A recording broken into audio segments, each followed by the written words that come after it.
গোটা বিশ্ব যখন অন্যায়, অবিচার, জুলুম ও নানা কুসংস্কারে নিমজ্জিত হয়েছিল, ঠিক তখনই আল্লাহ তাআলা হেদায়েতের আলোকবর্তিকা হিসেবে পৃথিবীর বুকে পাঠিয়েছেন প্রিয় নবী মুহাম্মদ সাল্লাল্লাহু আলাইহি সাল্লামকে।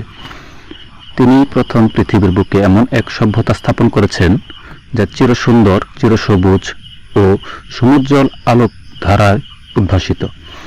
আল্লাহ তাআলা এর আগে হেদায়েতের জন্য প্রত্যেক জাতিগোষ্ঠীর কাছে নবী রাসূল পাঠিয়েছেন। আল্লাহ তাআলা বলেন, আর আমি প্রত্যেক উম্মতের মধ্যেই রাসূল পাঠিয়েছি এই মর্মে যে তোমরা আল্লাহ তাআলার ইবাদত করো এবং তাগুত থেকে বেঁচে থাকো।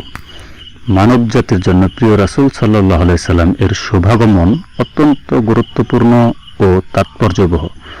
আল্লাহ তাআলা তাকে রাহমাতাল লিল আলামিন বা বিশ্বজগতের রহমত হিসেবে এবং নবীদের মধ্যে শ্রেষ্ঠতম মর্যাদা দিয়ে পৃথিবীতে পাঠিয়েছেন।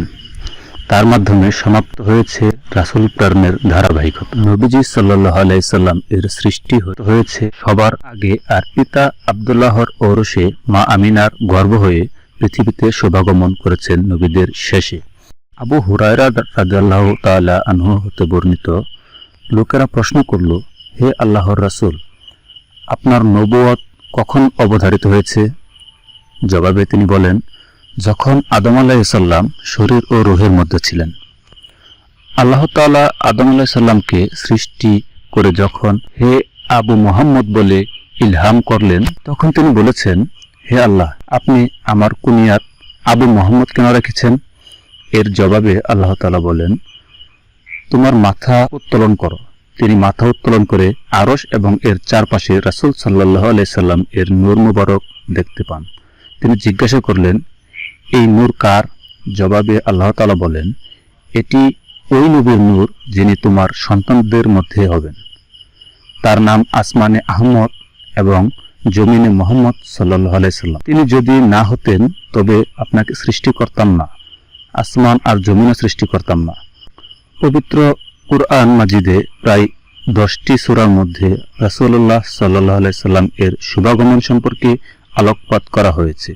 আল্লাহ তাআলা বলেন, হে মানব জাতি, তোমাদের কাছে তোমাদের প্রভুর পক্ষ থেকে বুরহান, অকাট্য প্রমাণ এসেছে, আর আমি সমুজ্জ্বল আলোকময় নূর পাঠালাম।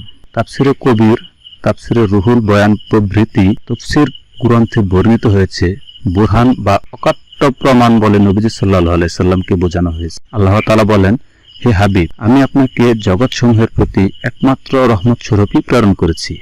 আল্লাহ তাআলা আরো বলেন, আল্লাহ ঈমানদারদের উপর অনুগ্রহ করেছেন যে তাদের নিজেদের মধ্যে থেকে একজন রাসূল সাল্লাল্লাহু আলাইহি সাল্লাম পাঠিয়েছেন।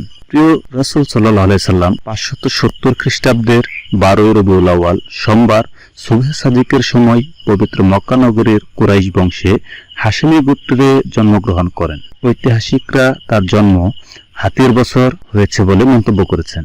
রাসূলুল্লাহ সাল্লাল্লাহু আলাইহি সাল্লাম এর শুভাগমনে আগে বিভিন্ন ঘটনা প্রকাশিত হয়েছিল। এগুলোকে বলা হয় ইরহাস। ইরহাস অর্থ হলো বুনিয়াদ বা ভিত্তি। রাসূলুল্লাহ পাক সাল্লাল্লাহু আলাইহি সাল্লাম এর নবুয়ত প্রকাশের আগে সাধারণ বিবেক বহির্ভূত ঘটনাগুলোকেই ইরহাস বলা হয়ে থাকে। রাসূলুল্লাহ সাল্লাল্লাহু আলাইহি সাল্লাম এর শুভাগমনের 50 অথবা 55 দিন আগে একটি ঘটনা হলো আসহাবে ফিল বা হাতির ঘটনা। পবিত্র মক্কা নগরীতে অবস্থিত কাবা ঘর আল্লাহ তাআলার পক্ষ থেকে অত্যন্ত বরকতমণ্ডিত ও মর্যাদাপূর্ণ একটি নিদর্শন। আবিসিনিয়ার বাদশাহ নাজ্জাশীর পক্ষ থেকে আব্রাহা নামক এক ব্যক্তি ইয়ামেনের শাসক ছিল।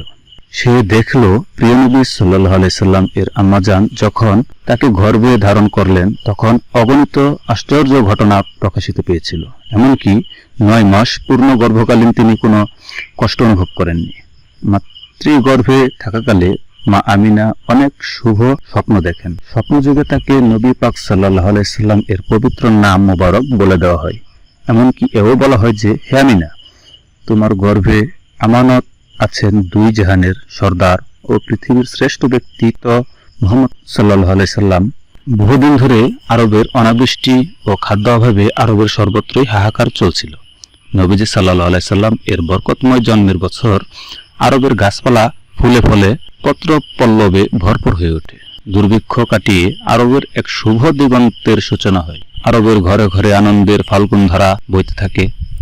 যেহেতু এবছর কুরাইশরা আব্রাহার বিরুদ্ধে জয়লাভ করেছিল এবং দুর্ভিক্ষ থেকে পরিত্রাণ পেয়েছিল, তাই নবী সাল্লাল্লাহু আলাইহি সাল্লাম এর শুভ জন্মের 1 বছরকে ধরা হয় সানাতুল ফাত ওয়াল ইবতিহাজ, অর্থাৎ বিজয় ও আনন্দের বছর। ফাতিমা বিনতে আব্দুল্লাহ রাদিয়াল্লাহু আনহা বলেন, যখন প্রিয় নবী সাল্লাল্লাহু আলাইহি সাল্লাম এর শুভ আগমন ঘটল, তখন আমি আমিনার কাছে উপস্থিত ছিলাম। আমি দেখলাম সব গৃহ উজ্জ্বল আলোতে ভরে গেছে এবং এও দেখলাম আসমানের তারকারাজি এত কাছে এসেছে যে আমার মনে হলো এই তারকা আমার উপর পতিত হবে। আমিনা আরো বলেন, আল্লাহ তাআলা এই সময়ে আমার চোখের পর্দা উঠিয়ে নেন। আমি পৃথিবীর পূর্ব পশ্চিম প্রান্ত দেখতে পেলাম। ইরবাশে ইবনে সারিয়া রাদিয়াল্লাহু আনহু থেকে বর্ণিত, রাসূলুল্লাহ সাল্লাল্লাহু আলাইহি সাল্লাম এর শুভ জন্ম গ্রহণকালীন তার সময়ে তার মাতা এক নূর দেখেন, যাতে সিরিয়ার প্রাসাদসমূহ আলোকিত হয়ে যায়। আবু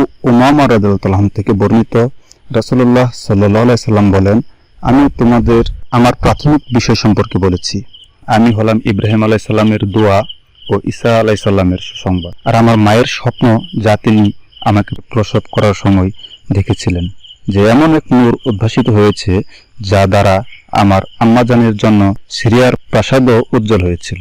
রাসূলুল্লাহ সাল্লাল্লাহু আলাইহি সাল্লাম এর শুভাগমনের সময় আশ্চর্য ঘটনার কথা বর্ণনা করতে গিয়ে হাসনাত বিনতে সাবিত রাদিয়াল্লাহু তাআলা আনহু বলেন, আমি 7 বা 8 বছরের শিশু ছিলাম। আমি যা দেখতাম এবং শুনতাম তা অনুধাবন করতে পারতাম। একদিন সকালে এক ইহুদি চিৎকার করে বলতে লাগলো, হে ইহুদি সম্প্রদায়, তোমাদের জন্য ধ্বংসের আহমদের তারকা উদিত হয়েছে, আজ রাতেই তার শুভাগমন ঘটেছে। আয়েশা রাদিয়াল্লাহু তাআলা আনহা বলেন, মক্কা শরীফে এক ইহুদি বাস করত, যে রাতে প্রিয় রাসূলুল্লাহ সাল্লাল্লাহু আলাইহি সাল্লাম এর তাশরিফ এনেছিলেন।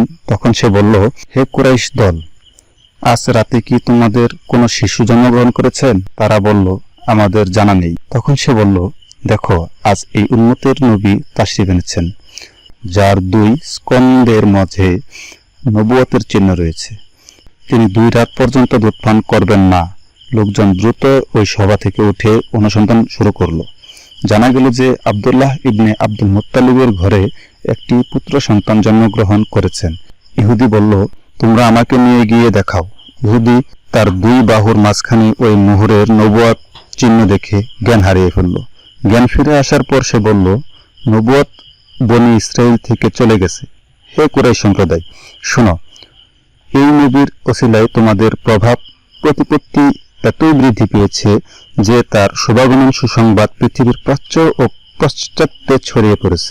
প্রিয় নবী সাল্লাল্লাহু আলাইহি সাল্লাম এর পূর্বপুরুষেরা আপন সময়ের অত্যন্ত সৌভাগ্যবান, বিজ্ঞ ও সম্ভ্রান্ত ছিলেন। প্রিয় নবী সাল্লাল্লাহু আলাইহি সাল্লাম এর দাদা আব্দুল মুত্তালিবের ওসিলা নিয়ে আরবের লোকেরা আল্লাহর কাছে দোয়া করত। ইমাম শিহাব উদ্দিন কাস্তালিনী রহমতুল্লাহ আলাইহি বলেন, কুরাইশ গোত্রে যখন দুর্ভিক্ষ নেমে আসত, তারা আব্দুল মুত্তালিবের হাত ধরে ছবির পাহাড়ে নিয়ে যেত, তার ওসিলা নিয়ে আল্লাহর নৈকট্য অর্জন করত এবং বৃষ্টির জন্য দোয়া করত।